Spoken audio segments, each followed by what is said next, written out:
Hey guys, I am Dani and welcome back to Summer Skye Gardens. If you've watched one of my videos before, thank you for being here and for coming back. If you're new here, I own a flower farm in Splendora, Texas, which is right northeast of Houston. We're Zone 9B. But today I am at my house.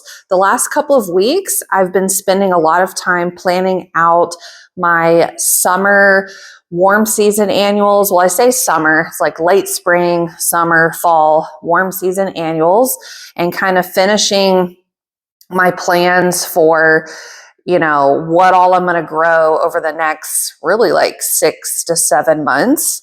I want to start seeds soon. We're kind of getting toward the end of January, and the end of January, beginning of February is when I start those warm season annual seeds inside where I live, because our spring is short. It warms up very quickly, and I can usually get a lot of these flowers blooming for late April and early May, which is great for Mother's Day. So I need to get all of this figured out, and I thought I would show you how I plan out my growing space and all the varieties of the warm season annuals that I will be growing. If you like this video, give it a big thumbs up, comment below if you have any questions. And real quick, I'm going to cut to some footage of me at the farm showing you my growing space in case you haven't seen it or you forgot what it looks like. I basically have what I call 2 production field areas, a bulb perennial field, which I'll be using for summer annuals, and then a large U-pick area.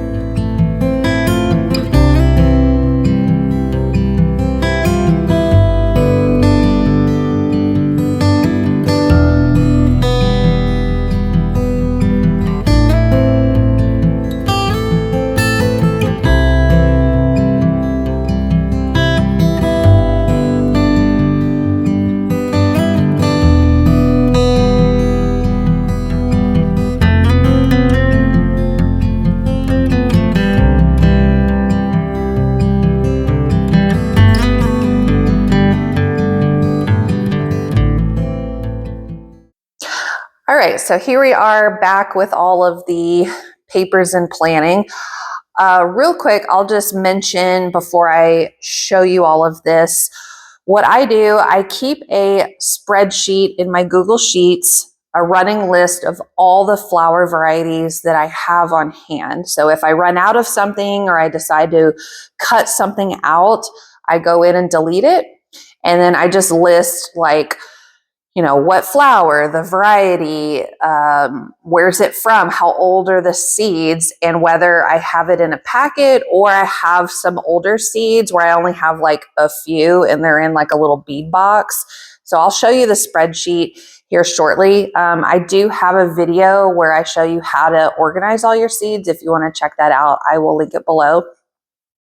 So I kind of go through there and I just write down all the varieties that I think I want to grow at the farm for the year, because some of these have been trialed and maybe I like them, but they're not really good for mass production, or I want to grow them on a personal level at my house. So I do like them and I want to keep the seeds, but I may not necessarily want to grow them en masse. So I kind of extract from my spreadsheet all the varieties that I want to grow for the farm. And then I use that list to kind of piece out where everything is going to go. And then I go over from, my map and figure out, okay, how many trays of seeds do I need and when do I need to get these trays started? So that is the list that I use when I go to actually start seeds, and I kind of put the dates on my calendar like, hey, February 1st, make sure you're starting your first succession. March 1st, make sure you're starting your second succession. Which ones are you starting when? So it does take some time, and it takes some time to get used to this process, but this is my 3rd year doing it this way, and I feel like it's really worked out. It's very organized. I'm a very organized person. I'm a very type A person. I like things to be just so, but I'm the one doing it. I like to spend a good chunk of time doing it. So if this is your first year, I know it can feel overwhelming, but you just got to get started. You may change stuff. It's not a big deal. I do that all the time, like this is my plan, but maybe something doesn't work out. I don't get around to starting a particular seed or something ends up dying, things are going to happen. But this is kind of like a general plan and guideline to go off of. So let me organize my papers here and I'll kind of show you the process and you can see what all I'm growing. So the first thing I'll show you guys, this is my spreadsheet, like I said, that I keep on Google Sheets so that I can always look at it. I have the plant, the variety or what the name is, where's it from, the year, and then seed storage. Is it in a packet or is it in a particular spot in my bead storage? So you can see I have a lot of seeds. No, I will not be growing all of these at the farm. And some of these I really need to get rid of. But this is where I kind of go through and I look at my list and say, okay, for summer, like I'm going to grow amaranth. I'm going to grow basil. I'm going to grow carthamus, celosia, cosmos, and so forth. Because some of these are cold weather flowers like the Ami, the bells of Ireland, like those I'm growing right now. So I don't need to worry about those. So once I go through this list, then I make kind of this, kind of this running list of all the varieties of warm season annuals I want to grow at the farm. So the amaranth, basil, you can see growing down here. All of the varieties. Yes, I grow a lot of zinnias. I grow a lot of sunflowers. That's the bulk of what I grow, and not all of my varieties I have on hand I will be growing. The sunflowers, since I grow so many, I just like to make a note of how many seeds I have on hand. So I know, okay, like my Kong, that, that's going in the U-pick, but like the white light, I have 5,000. So I can do a couple of beds of that. The gold light, I can do a couple of beds. But like the Autumn Beauty, maybe just one bed. And, some of these like Gypsy Charmer I like, but I only have a handful left. I didn't reorder those. So I will be taking like a few of these where I don't have so many left and mixing them together and putting them in the U-pick. And this is all my production because I grow for a CSA, I grow for florists and other wholesalers, I grow for custom arrangements. This is where I'm getting pretty much all those flowers from. And then the U-pick, this is what I'll be growing in the U-pick. And you can see I like to do mixes because it's just easier. Cosmos, I don't grow for production anymore. So what I have left, I'm just going to mix those all together and put them in the U-pick. The marigolds, I'll be doing the Cracker Jack mix. Here's like the sunflowers. So a lot of these are singles. Some of these are branching. Those are all good selections for the U-pick. And then the zinnias doing the mixes as well. So then I take my list and I map out my actual fields. So this is my U-pick field, which is right across from the farmhouse. And currently I have 14 beds. I do have room to extend it. And I think this year I'm going to try to extend it to 20. And then, maybe I can go beyond that at some point. So I come in and just with pencil, I'm going to write in what I plan to do. So you can see the celosia. I'm going to do half a bed of chief, half a bed of Sunday mix, Cosmo mix, marigolds, and then my zinnias, which I'll be doing a couple of successions of these.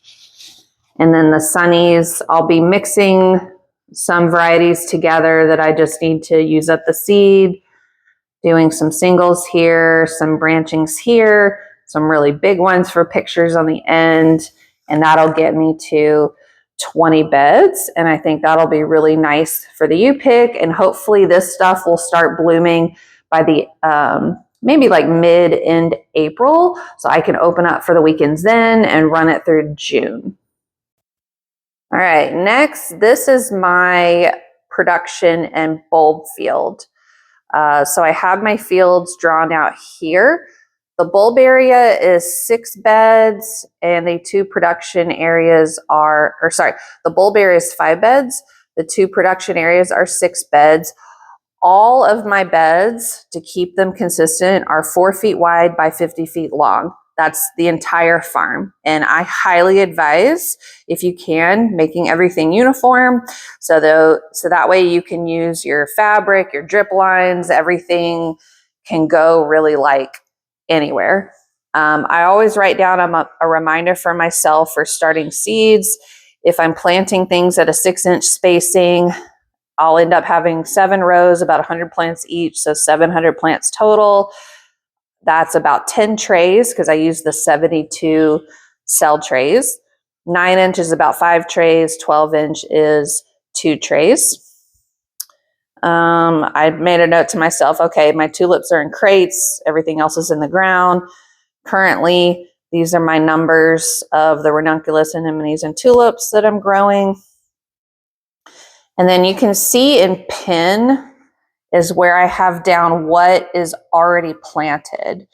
So I write in pencil like what I want to do, and then I come back and change it into pen to keep track of what I actually put in. So like the bulb field right now is all anemones and ranunculus. And I do have everything labeled out in the field, but I also have it written down in case I lose my labels or I just want to look at the map to get a good reference.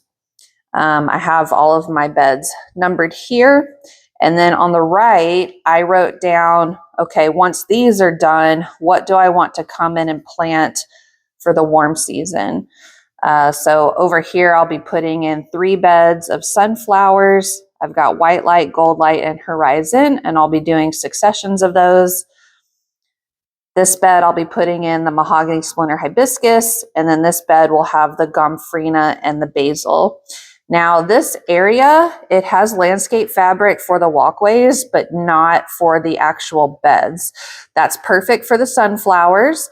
The hibiscus will get really bushy and take over the area, and so I shouldn't have a lot of weed pressure, and kind of same with the gomphrena and the basil. So that's something I thought about with planting out flowers here is, you know, the sunflowers can grow with weeds, so I don't have to worry about weeding.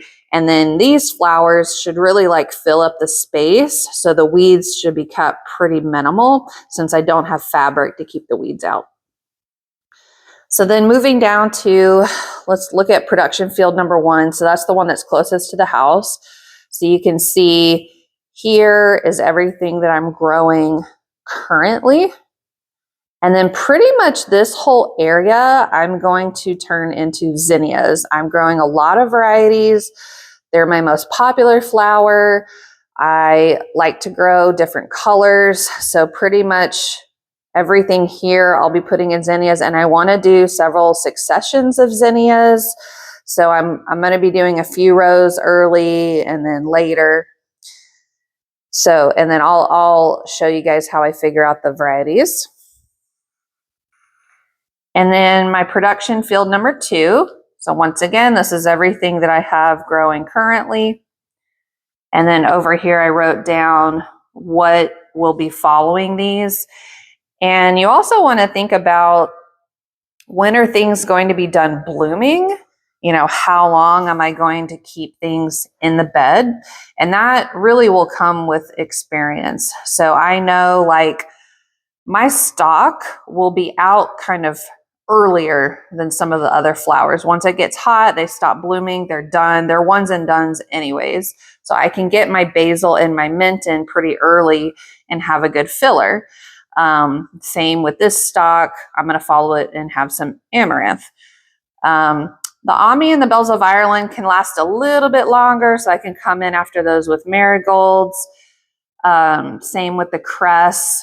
But the snapdragons, the bupleurum, like this kind of stuff is all going to be spaced out and how long they last for. The snapdragons should probably be the last ones to go.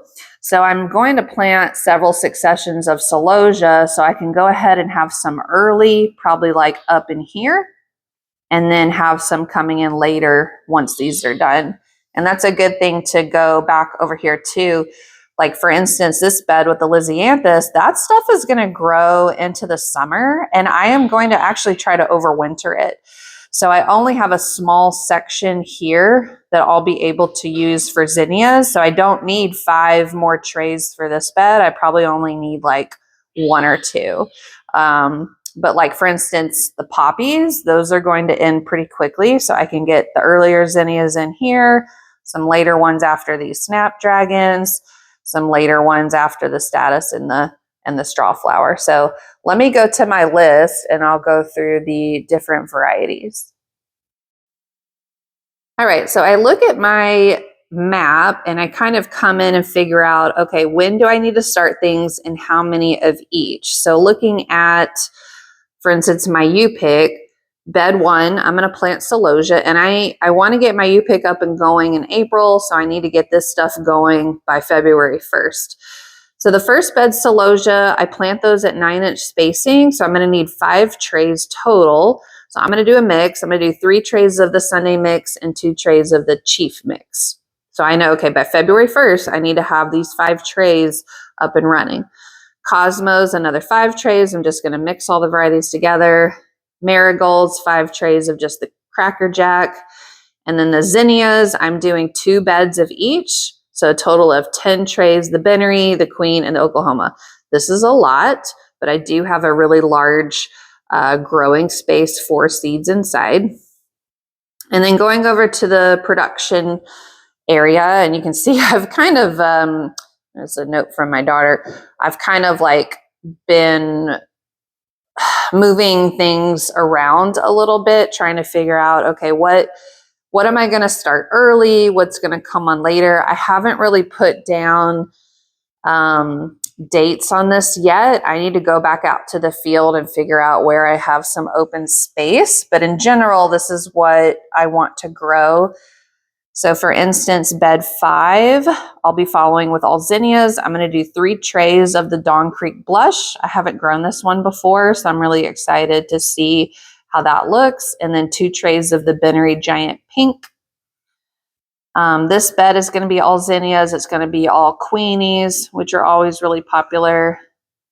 This one is going to be the Carthamus, and then this new celosia from Johnny's. This bed is going to be more celosia, so the Sangria and Glowing Embers are from Florette, and then one of the Chiefs. This bed is going to be celosia, and I'm going to do the Sundays, the orange, pink, and red. This bed is going to be marigolds. Let's see, this one is going to be the mint and the basil. And then this one is going to be the amaranth. And then let's flip it over here. So more zinnias, golden air. I have some packets of golden hour left over from Florette, and I really liked that variety last year, so I'm going to use those again. And then I have some leftover Alpenglow and Victorian Wedding.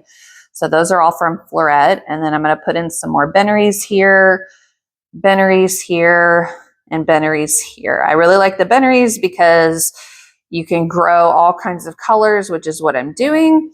And then they're really big. They're, great flowers to grow. And I do a lot of colors because I have a lot of different florists and wholesalers that may want different colors week to week. I also use them for my CSA, and I'll let my U-pickers come over here and pick if I have flowers available. And then the bulb field, so I'll be doing the hibiscus, the basil, the gomphrena, and then the sunflowers I can direct seed. So just these trays here. So a lot of seeds to be starting. Very ambitious. And depending on how my timing and things go, I mean, I'm not going to be doing this all February 1st. Some of these will be February, some will be March, some will be April. I just still have to put the finishing touches on when I'll be starting everything. So that is my plan for warm season summer annuals. Where I live in South Texas, it's hot like 10 months of the year, 9 to 10 months. So our warm season annuals are really like the bread and butter of the farm. It's what I can grow the longest. It's what makes me the most money. So I have a lot going on, but I also sell a lot and have different sales outlets. You know, I do the U-Pick, the CSA, custom orders. I sell to wholesalers and florists. So I grow a lot of different, like I have a certain number of types of flowers I grow, but within those, I grow a lot of different varieties or colors just because I have different ways that I'm selling the flowers. But everything I've chosen, I've grown. They do great in the heat, and I figured out how to make them work for my farm. Could I cut some of these types of flowers or varieties out? Sure. And I'm still kind of tweaking that this year. This will be the third year in our growing space, really the second like full year going in. So, you know, this list will, I'm sure, look different next year, but this is what worked for me this past year. So I'm going to kind of continue on that and take very detailed notes on how things are doing. I have a planner, just a general planner that I use, which I'll show you guys. Just simple little planner I got at Target. I keep notes in here on when I plant things, where they're going. So I have kind of a master spot to go to, especially like for the next year with planting. I'll go back and look at this and be like, hey, I planted it at this date. It bloomed by this date. Okay, great. So that's another note, is like putting in, okay, when did something start blooming? When did it finish? And this will help you keep track year to year on, okay, I know my snapdragons will start blooming in March and they should continue through May. So great, that helps me in my planning.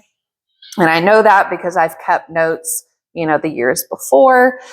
I also write down, you know, just little notes to myself. Like for instance, we just had a really hard freeze this past week. I put down, we had some snow. The lowest temperature was 19 degrees. So that also is good to kind of keep track on year to year. Like when am I getting my first frost, my last frost, my freezes. I don't know if you guys can hear this, and I apologize. The cats are wrestling in the living room, and Pumpkin is making like the most horrible sound. She's fine, but they are wrestling. I'm just glad they're getting along. So anyways, you know, highly recommend notes, and at the very least, go out and take pictures. That's something that has been immensely helpful for me, that I can take pictures. They upload to my Google Photos drive, so I can go back and see, like this past year, okay, what was blooming in February? What was blooming in March? Because I'm out there taking pictures like every day. And even if I'm not actively using those pictures or video for social media or my website or anything, they're in my drive. And it's a good reference point to go back and see, like, oh, you know, February 15th is when all my tulips started blooming last year. Okay, so I know because I planted them at this date, they bloomed by this date. So this year I need to get them in the ground earlier so I can hopefully have tulips for Valentine's. I may not have made that specific note to myself, like writing it down, but I could see it in my pictures. So even if you're not at the point where you can really keep up with taking notes, take pictures and video and have like a good spot where you can go back and look at all that. That has been immensely helpful for me. So I hope this was helpful. If you're confused or have questions, please comment below and I will answer them. And I got to get going. I got to get out to the farm because the freezing is finally done. I got to get everything uncovered, and hopefully I'll have some flowers blooming soon that I can show you guys. So thanks for tuning in, and I will see you in my next video.